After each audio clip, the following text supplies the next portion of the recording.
My name is Harriet Riddell and I am a textile performance artist. I call myself InStichYou. I went to the University of Hertfordshire and studied contemporary applied arts, which is a mixed media art course. And it's there where I discovered my love of freestyle stitching. I found my niche whilst going to life drawing classes. It was my life drawing tutor's idea to bring the sewing machine into class and start stitching the naked models. So I did. Everybody's silent and I'm there with my sewing machine drawing the models, and I loved it. I found a sense of humour and a style of drawing, and I was really happy to find my thing after 2.5 years of desperately searching for it. And after that I wanted to find other places to stitch, so I was always looking for a table, a chair and a PowerPoint plug. I had a bit of a plug twitch. Every time I saw a plug I was like, oh, I could stitch there. So I went to the laundrette and the cafe and on the train and started to experiment with different places that I could draw in stitch. And I found this really interesting because people started to interact with me, and it meant I could go on little adventures. So I'd pack my sewing machine and get on the train and off I'd go to London, and I'd just sort of follow my feet. And some days I'd be knocking around cafes, asking if I could stitch, and it's a no, no, no, no, until somebody's like, yeah, sure, sit there, and it's like, yes, and then I'd start to stitch and make a piece there. Each piece would probably take about 3-4 hours, enough time to kind of submerge yourself into the place and be treated as part of the team, which is quite nice. I was desperate to try and be more portable, so I was trying to think of ways that I could power the sewing machine without having to look for that plug switch. And a friend of mine suggested, whilst at the pub, why don't you use a bicycle? So when I was commissioned by Craftspace in 2013, they offered me some money to hire in somebody who had these bicycles which generated electricity, and we set up in the cathedral square, and I stitched a long piece which I called Chain Reaction, of people pedalling to power the sewing machine, which was very exciting because it worked. And so it was fun to experiment with that. However, it wasn't my kit, so after that project I was still back to square one. With a bit more research, a friend of mine suggested using a motorcycle battery and an inverter, and this worked. So the motorcycle battery is DC, and you can plug your inverter in, which changes the electricity to AC, which is what my sewing machine requires. So with that and a portable table and stool, I was completely free to stitch wherever I wanted, which was very exciting. So of course I took it to India after many years of really wanting to go to India, as it's the textile capital of the world. I took my kit over there and started to play around with different places I could stitch. It was very much a performance in some sense. I would create my own stage, and it was fun to really interact with different audiences. It was a lot of fun. It made me laugh. That was important. And so I took it to the top of mountains and on boats and trains, and got to receive a lot of different kind of feedback from all different types of people, which was really exciting. And I really found that by sitting and stitching in an unknown place showed me a little bit more of a new foreign world I felt like I got in deeper and understood a little bit more about what was going on. India is such a sort of culture shock. It's so different to the way our world is, and not that I feel like I've grasped it yet, but I enjoyed kind of befriending people, and I lived with many Indian families, and it was nice to sort of have this mission to go and share what I love with the rest of the world, and more often than not it was welcomed with a lot of great responses. After many trips to India, I also went to Kenya to do an artist residency, and there I bought a bicycle so I could put all my kit in the suitcase behind, and I'd pedal that around the city and set up in the slums and illustrate slum scenes, and there I had the support of many other artists, which was really fantastic. But I was still using the motorcycle battery, and I thought it was time to invest and get my own bicycle powered generator, so that's what I did. After becoming tired of my batteries always dying, I went to visit Electric Pedals in Peckham and explained to them what I needed and how to power my sewing machine, and they lent me a friction motor for a project that I was doing for Affordable Art Fair in Bristol. So Brompton also loaned me a bicycle, so I could attach my trailer to this bicycle, which had the friction motor inside and my sewing machine, and I would cycle around Bristol and set up and start to stitch what I could see, and with the help of Bristolians. So everyone was jumping on the bike for me, which was amazing, and giving me some of their energy, and that was going straight into my artwork. And to celebrate them, I stitched their names underneath the whole piece. Ended up being a 3-meter long artwork, and the places I chose to stitch were kind of directed to me by the locals. I was, where shall I go next? And they would tell me a cool spots, and then I'd cycle over there and stitch that. So it really became a collaboration with Bristol, and I even met a Bristolian graffiti artist who helped me paint the work, and so it was a really nice experience. That's why I called the piece Bristol by Bristol, because Bristol helped make the work. So I went back to London to see the guys at Electric Pedals, and they made me my own bicycle generator. This time it had a hub motor in, so the dynamo was in the back tyre, which works a lot more efficiently and made, I think, my pedaller's life a lot easier. Now there's still no batteries, so when someone's pedaling and I'm stitching, if I'm going really fast, they'll feel it in their pedals, so it becomes harder, so they can kind of feel my stitches. And then if I'm doing something a little bit easier, or if I stop, then suddenly it becomes light for them on their feet.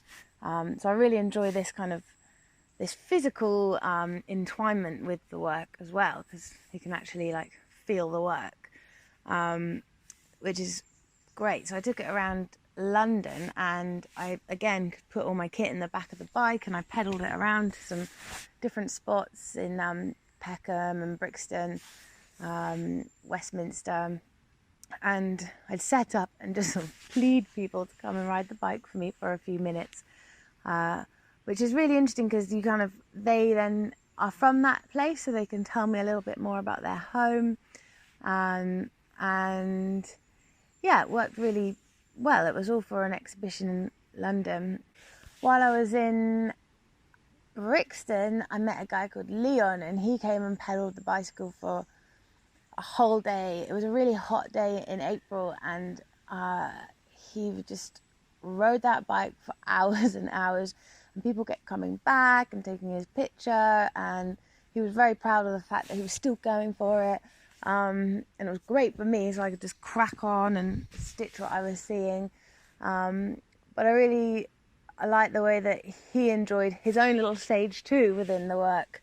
And then when I told him I was off to stitch the Royal Albert Hall, he was like, well, I'm going to come. He had a really thick Caribbean accent, and so I went and picked him up from Brixton, and we drove to Royal Albert Hall, sadly there was loads of scaffolding on it, so I decided to stitch the Albert Memorial in front. But he again stayed there pedalling all day, calling people over. It was a real character. But I really enjoyed that, the way that we kind of had to work together, and I think he was calling himself my manager by the end of it all. But it's nice, those sort of small intricacies and little friendships you can make along the way. So I did take the large bicycle over to Switzerland to do pedal-powered stitch portraits on the street there, but it was such a nightmare travelling with that and the sewing machine. I vowed I would never do it again. So I went back to electric pedals, and they designed me an A-frame bicycle, so it no longer resembles a bike, but it has a seat and pedals, and I could take it apart and put it in my backpack so I could then take it abroad. So I took it over to South Africa in Johannesburg. I was teaching there for 3 weeks at a school, teaching my freestyle stitching with some young adults, and I managed to get out and do a little bit of my own stitching. And I took the bicycle with me, and we went to this little park where there's still a huge racial divide within South Africa, and apparently white people do not go to this park, but I went there and felt very safe. There were a lot of people who were looking out for me, but really when you're there at the end of it all, it seemed like a park. And this fella Indemiso, he came and pedalled for me.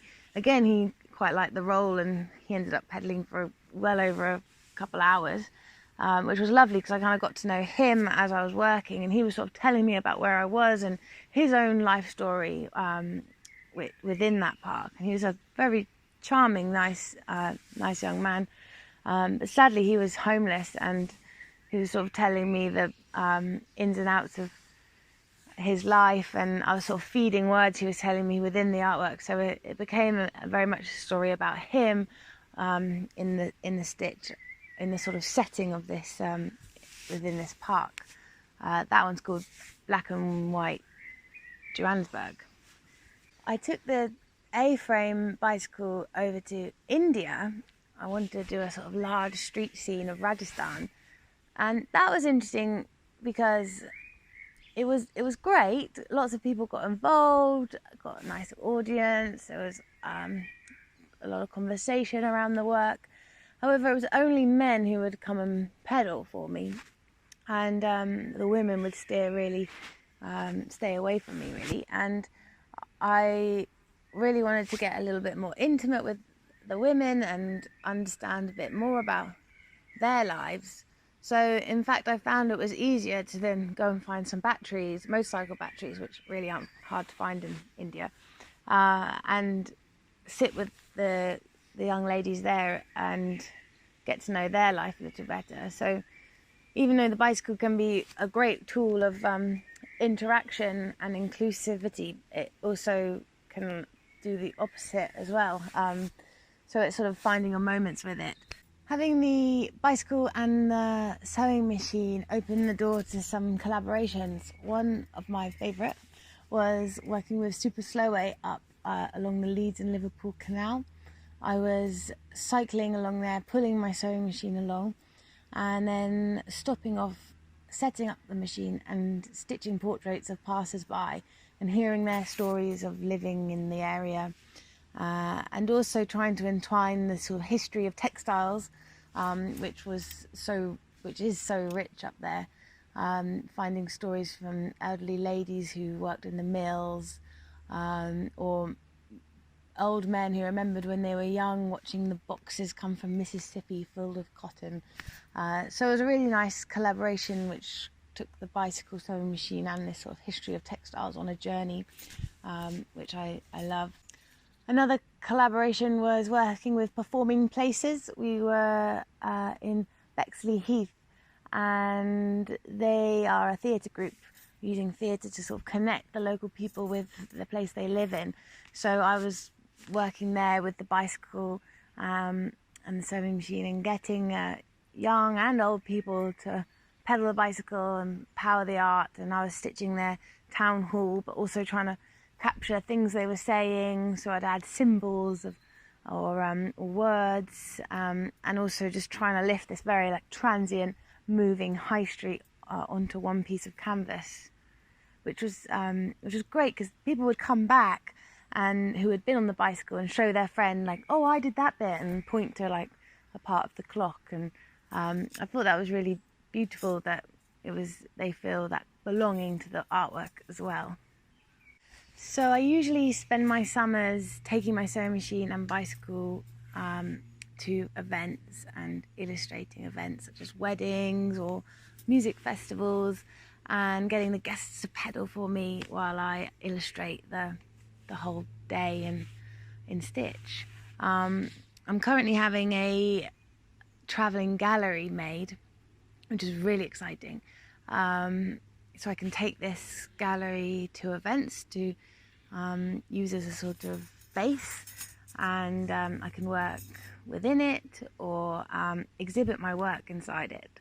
I'd love the idea of the bicycle being part of the way that you view the artwork, so perhaps you have to ride the bike, which then powers an animation in Stitch. Or anyway, I'm still experimenting, but that's going to be really exciting. Sadly, there's no events this summer, but I've got at least the summer to make the gallery look as beautiful as I can. Lockdown's been an interesting experience for all of us. I can't believe how much support there has been for all the artists. I've felt really supported by a lot of people. I've been doing Zoom portraits, so I video call people and then stitch their portrait live whilst I'm talking to them, which has been incredible because it's opened my audience to not only just an event that I'm at, which is usually how I'd work, but to the world. So I've done portraits of people in India and Sweden and Germany, Australia, and hearing about their experiences of lockdown as well has been quite interesting, as we're all in a similar boat, but all with slightly different rules and regulations. So it's been nice to connect to people that way. I've been very fortunate to be in lockdown in this lovely woodland. It's inspired me somehow because I've been stitching the trees, and I did a live feed stitch so people could watch me over Facebook, which was an interesting experience. Not quite the same as street stitching, but something to definitely experiment with. I'm fortunate that the solar has been working its magic, so I haven't made my partner pedal for me all lockdown long. But thanks for checking me out. You can find more information on me at InStichYou.com. My name is Harriet Riddell, and thanks so much for joining me today.